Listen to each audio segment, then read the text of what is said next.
Season 2, Part 1 begins with Rimuru breaking the news to everyone that he's going to leave soon. Since it's the final semester, he promises everyone that he'll visit them sometimes. He hands over a book to Tis as well as the control of the class, whereas Kenya asks him what he's going to be doing next. He answers that he's a busy slime and bids farewell to the class before leaving. Rimuru hangs out with Ranga as the two teleport back to Tempest and talk about Rimuru's life after he got reincarnated as a slime. The two hope that this place lasts a long time.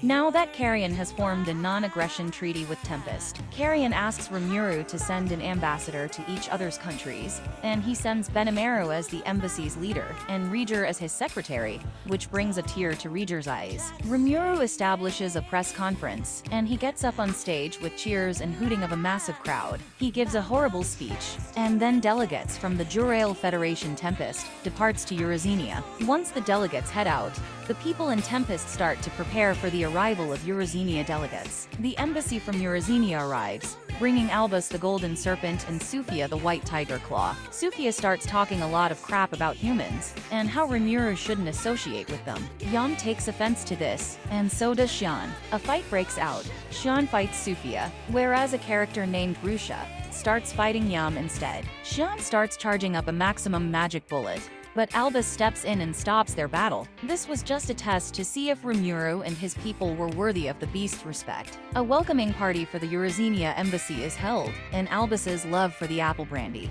Albus realizes that the fruit is limited, so she proposes that the fruit be sent from Eurozenia to Tempest, whereas the Tempest liquor will be sent to Eurozenia. The merchant overseer Dogman Kobe is made to be the overseer for trade negotiations with Albus and Sufia. The Eurozenia delegates leave with some staying behind, including Grushas, whereas Benimaru and Riga return. They bring news saying that Tempest is ahead of Eurozenia in many ways. However, the agricultural aspects are much better there in Eurozenia. We also learned that Benimaru had challenged Carrion to a fight by the way, and he did lose, since Carrion is pretty freaking overpowered. Rimuru, along with the Goblin Riders, Xian, Shura, the dwarves, and Ranga head to Dorgan. They head into Gazelle's chambers. Meanwhile, we see Clayman with a crystal ball, which has a recording of Rimuru versus Carabitus. He promises his agent, Majoran, that he'd return her heart on one last condition. In the meeting, Rimuru discusses with Gazelle that they're aiming to replace Falmouth as the major trade center. Next day, an announcement is made that Dorgan and the Tempest Nation are now allies, and our heroes get ready to leave. In the other end of the continent, Yam and Majoran have a light sparring contest, after which they become friends and head to the Tempest Nation. Yam and Majoran reach Tempest, and he tells everyone that Majoran will be their military advisor against magic, because they probably need help in that department. Rimuru passes all the kids in their exams. Rimuru speaks with Guard Majolmi, and they form a safety pact with Balman, meaning both nations will protect each other and come to each other's aid. Guard is a bit scared that Falmouth might be looking to invade them, now that Tempest is becoming the trade center. Cut to Falmouth, and we see the king discussing the best strategies of attacking Tempest right now, after seeing its growing influence. Archbishop Raymond is a new guy who comes up with a solid plan. They'll make it look like Tempest attacked a regular citizen from Falmouth, and use it as a catalyst to attack them all. They will send 3 other worlders joined by 100 knights. The 3 other worlders are Shogo, Kadara, and Kaioya. Yam and Majoran are having some alone time. Later we see her being contacted by Klamen, who has control of her heart, and is forcing her to be a double agent. He has one last job for her. If she doesn't do it, he'll kill her and Yam too. Zoe recons the area and returns with Nuris, stating knights from Falmouth are approaching. The other worlders arrive just after Benimaru, and the rest are contacted by Albus to let their people stay in Tempest as refugees, since Eurozania is heading to war with a demon lord named Malum. Karora puts up a show and pretends someone grabbed her butt. Her ability, called Bewilder, allows her to make everyone believe her lies. Nobody believes her though as Shuna and Xian arrive. A fight breaks out, and Majoran's orders from Klamen force her to turn the area into a non-magic area, cutting the city's communications off. Majoran gets caught by Grushias about the truth is exposed. Yam walks in and hears everything and tells Majoran that he loves her no matter what. Then she cuts off the comms anyways. The Archbishop then casts Prison Field over the whole area. Rimuru is caught in a barrier on his way back to Tempest, and he's approached by Hinata Sakaguchi, captain of the Holy Knights of the Empire, Rubrios. Hinata says something in the lines of Tempest Nation's destruction must happen, so Rimuru has to die. In the Tempest Nation, the Otherworlders are kicking ass and bullying Shuna and Xian, due to their magic being barred. Hinata turns out to be the former student of Shizu, and believes Rimuru killed her. The fight takes every inch of Rimuru's power, as he activates his gluttony ability as a last resort. Turns out Rimuru's monstrous form here was never himself. He just used it as a distraction, so he could slip away mid-fight. Hinata was simply too powerful. He teleports nearby to some side characters and explains the situation. He then finds a way to head back to Tempest, where he intervenes with Benimaru trying to kill Majoran for disrupting their comms. While Grucius and Yam both fight to protect her, he stops the madness and agrees to hear her out. He doesn't understand her explanation, so she shows him the dead bodies of the many goblins that died in the massacre. He remembers that he had ordered them not to hurt humans in Season 1, which is why they didn't defend themselves, and that makes him feel a lot of guilt. Majoran tries to upset Rimuru into killing her,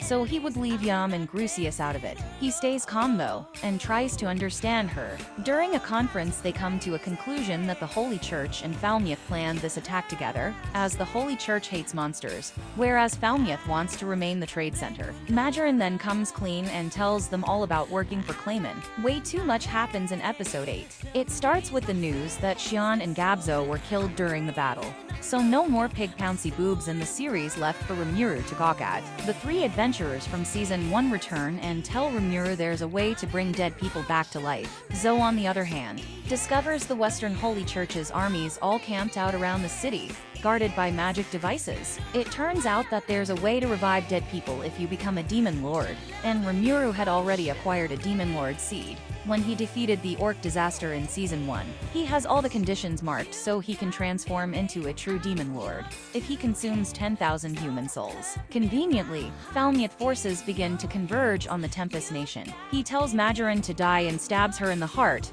after she gives Yam a kiss goodbye. It turns out he didn't kill her, just destroyed her heart, and gave her an artificial heart of his own creation, to rid her of Clayman's influence. Not to mention he's about to kill the entire Falmouth forces, including the king. So Yam is up for promotion as the new king of Falmouth. Everyone prepares for war. Majoran and Shuna are assigned to replace the barrier, and everyone else has a proper role in the plan. Benimaru, Gaberu, and Soe all decimated the knights on their side of the battlefield and destroyed the magical devices. The three other worlders are also attacked by our heroes. Geld beats up Shogo. Meanwhile, Hakuro kills Kaioi straight up. Shogo makes a run for it after Geld uses his riot ability.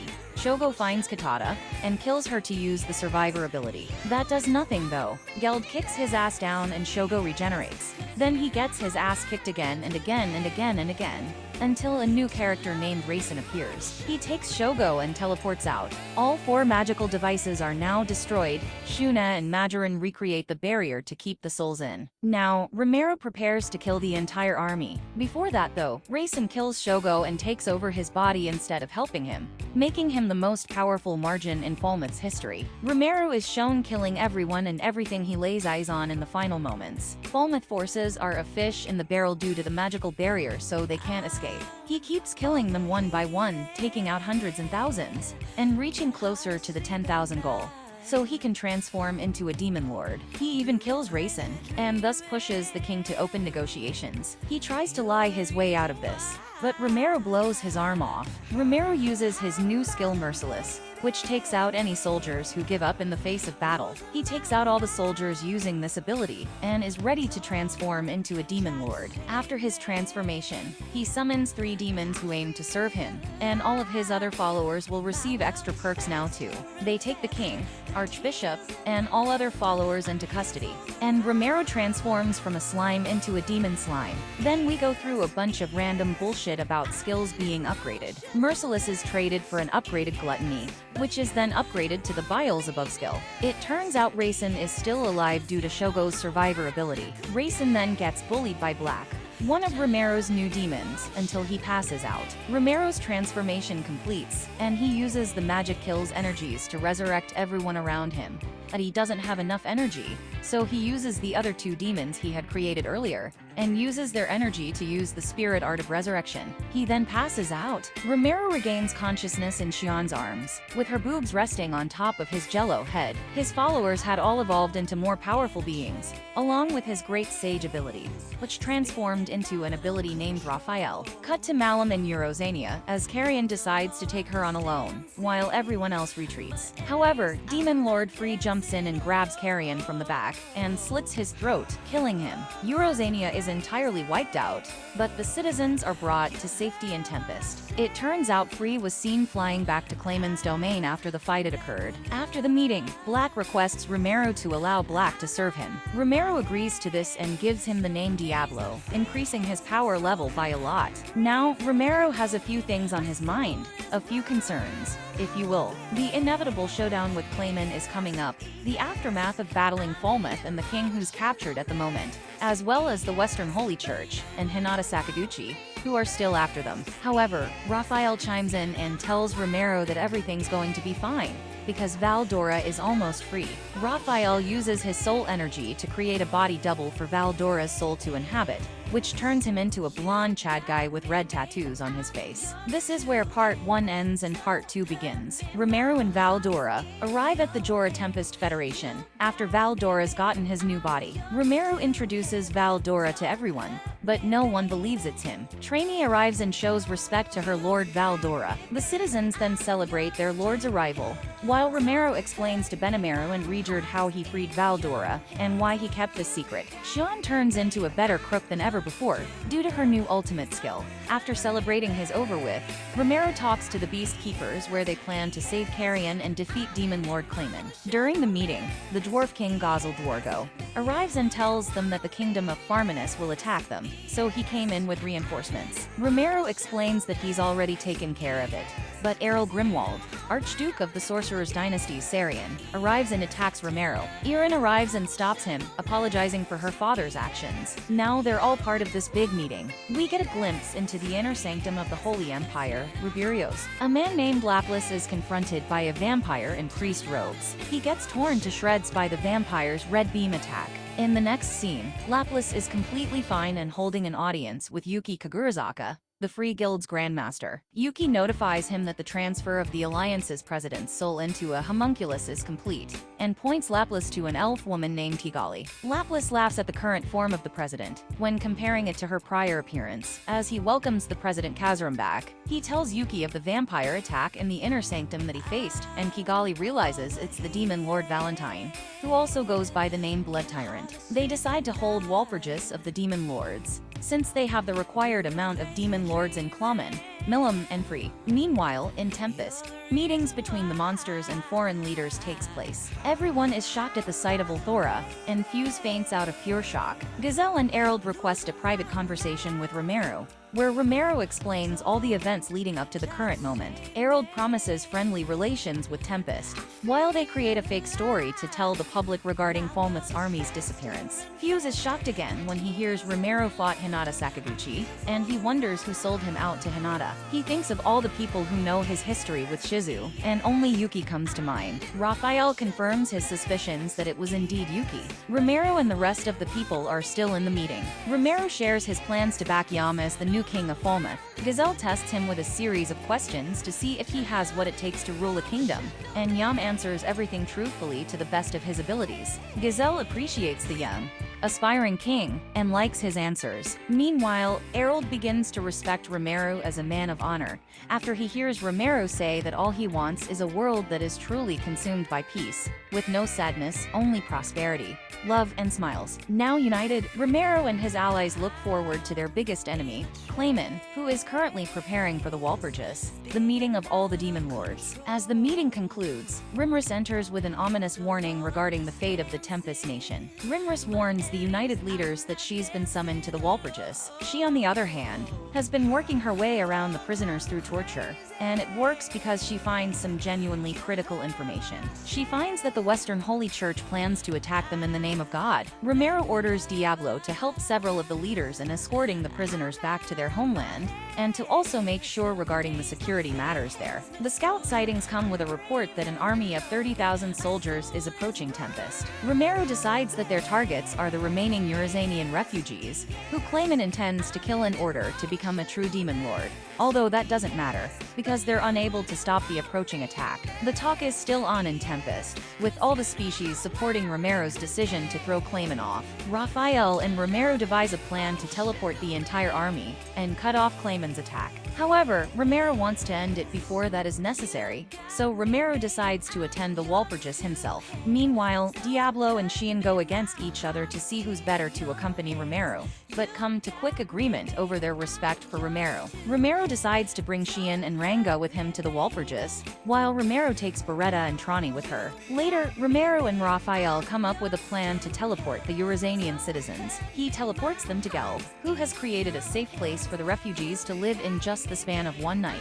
Now, with the Eurazanian citizens in Tempest, the only thing to worry about was Clayman and his armies, who will take Rimuru's allied forces of 20,000 in open combat. It's time for no mercy. Now, Benimaru and the 20,000 travel to Eurazania to fight Clayman's army. Errol returned to Sarian, Gazelle returned to Dworgen, and Yam and Majoran headed to Falmouth with Diablo beside them. The remaining of our crew prepared for the Walpurgis. Meanwhile, Clayman uses Free to make Milim wear a necklace, with which he uses a spell named Demon Marionette, which gives her complete control over Milim's actions. He now has the ultimate Demon Lord puppet that he can fully control. The pre-Walpurgis banquet begins with Demon Lord Platinum Saber, Aka Leon Cromwell's arrival into the chamber of old friend Guy Crimson. They discuss their plans over Clayman and Rimuru, one of 4 true dragons. The white-ice dragon Velzard makes her first appearance due to the news and fact that her brother, the storm dragon Veldora, has awakened, and Rimuru has a link to him for breaking his seal. Leon leaves,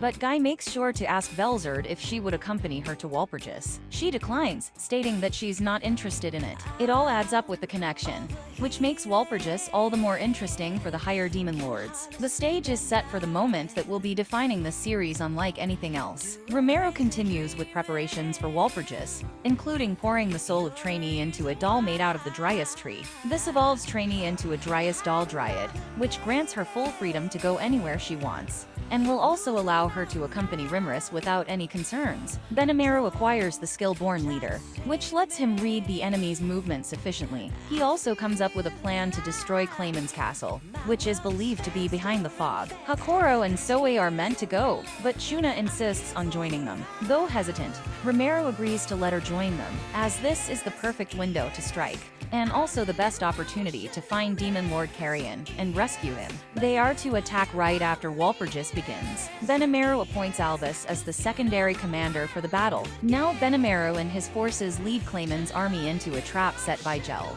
As the army falls into the trap, the 3 Beast Keeters head out to attack. Gambidu uses Vortex Crush to take out a large portion of the army, and then the rest are faced by Jelv, as they try to climb out of the hole. It's a one-sided battle as Clayman's army gets absolutely decimated at the hands of our heroes. Benimaru orders Albus, Sophia, and Phobio to bring them the head of their enemy's leader. Babio takes the fight directly to Footman and Tyr. Jel joins him and the 2 fight, whereas Albus is located Yamaza of the 5 Fingers, but he deceives her with a surprise attack. However, Gabita and the Goblin Riders arrive to help Albus out, but they quickly realize that Albus can take them on her own, and they leave her to decimate her opponent. Hermes is throwing hands against Gabiru, who is proving to be a tough opponent for the Dragon Faithful. Meanwhile, Sophia is not having the best of luck against Head Priest Midri himself. She's having trouble keeping up with his speed and strength. Gabiru on the other hand defeats Hermes, and has him at the tip of his trident. Midri then takes on both Gabiru and Sophia at the same time. Albus on the other hand is showing Yamaza what true pain tastes like, until he receives his trump card, a shadow clone. It turns out though Albus is still confident that it's a shitty trump card, and it turns out that it's actually quite bad, because she pulls out her beast form, and rips the Dragon Faithful to shreds, and disintegrates Yamaza's doppelganger, and puts him on his knees, by breaking his limbs. He obviously surrenders. What else can you do in a situation like that? However, Clayman feeds him an orb as a puppet master, which turns him into a bloated monster known as Charybdis. Midri stops fighting Gabiru and Sophia at the sight of Charybdis, and they team up to repel the monster's fury. Albus stays the fight, but Benimaru arrives to the scene and launches a full frontal assault. by using Vanish Hellflare. He destroys the monster in one hit, completely disintegrating it into non-existence. Benimaru is almost about to attack Midori and Hermes, as well as the Dragon Faithful, but he's stopped by Gabiru and Sophia, who tell him they're the servants of Lady Mylan. On the other end of the battle, Geld and Fabio are being bullied by Footman and Tyr, until the two Clayman supporters escape by teleporting away. The two lay on the ground, happy they survived and swearing they'll win next time. In Tempest, Rimuru, Xian, and Ranga are preparing for the Walpurgis, with the help of Shuna. Shuna then takes her leave and teleports away from them, so she can aid with the attack on Clayman's castle. Rimuru is briefed about who will be at the Walpurgis, as Veldora talks about how he has no interest in attending such events. He recalls all the demon lords he's fought, as well as the demon lords he remembers, flaunting his strength. During their conversation, a demon with the same presence as Diablo enters the scene. She's a woman named Missouri, who was ordered by Demon Lord Guy Crimson to bring Rimuru to him. A portal opens up and all 6 of the heroes enter through it, leaving Veldora behind. In Eurazania, Soe, Hikaru, and Shuna are looking for Clayman's castle within the fog. They fall into a trap, and a swarm of skeleton soldiers spawn around them. It is led by Edelman, the index finger of Clayman, also known as the White King. He orders them to leave or submit their lives to him. They realize they have no escape other than to defeat Edelman, so Hikaru attacks Edelman, but is met by an undead swordsman. Soe tries to launch a surprise attack on the White King, but is delayed by an undead dragon, known as the Death Dragon. Soe uses his Mystic Thread Strike to tear the dragon to pieces, but it just resurrects back into its regular form. It seems that the dragon and the army's soul is inside Edelman, so Shuna decides to take him all on her own, while the two warriors keep the attackers at bay. She's attacked by the skeletal soldiers, but repels them with alignment field. A 1 versus 1 battle between Edelman and Shuna begins. Magical strikes are thrown, left and right. Attacks are repelled and pushed back, counter-attacks are thrown. However, Shuna quickly overpowers the White Knight and uses overdrive and decimates him entirely. The trio now has its eyes on Clayman's castle, but it turns out Edelman is still alive, and swears his complete allegiance to Princess Shuna, who had proven herself as a champion of magic, who later makes them realize Rimuru is who they should be worshipping. Edelman takes them to Clayman's castle. Rimuru arrives to the scene where Walpurgis is about to begin. He takes a seat and starts seeing the demon lords arrive to the scene. Guy Crimson is already there in a chair. The giant race demon lord Daggerel enters, followed by demon lord Valentine the vampire, as well as a yawning young man, who turns out to be the demon lord Dino. Ramrus and Dino start arguing, but it seems they're happy to see each other after a while. Demon Lord Free also joins the scene with a lion-headed harpy with her, which Raphael suspects to be Carrion. Leon stands behind Rimuru, and they both have a heated conversation about Shizu. Milim enters the scene along with Clayman accompanying her.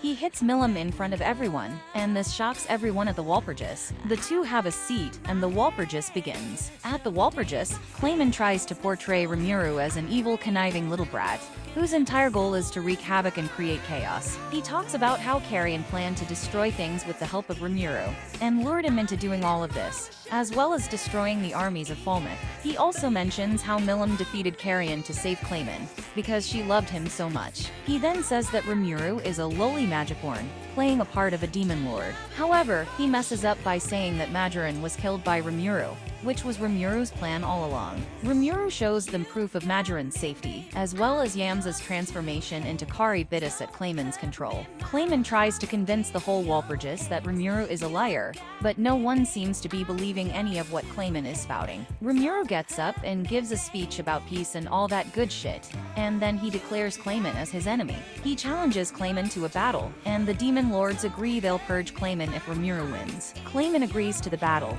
but in his stead, he sends a mind-controlled Milim forward. Rimuru had already planned to break Milim out of Clayman's mind control, so he would do it through a tough fight now. Clayman spawns 3 demon beasts, a man in black robe, Milim, to fight alongside him, quickly outnumbering Rimuru, Ranga, and Xian. Rimuru fights Milim.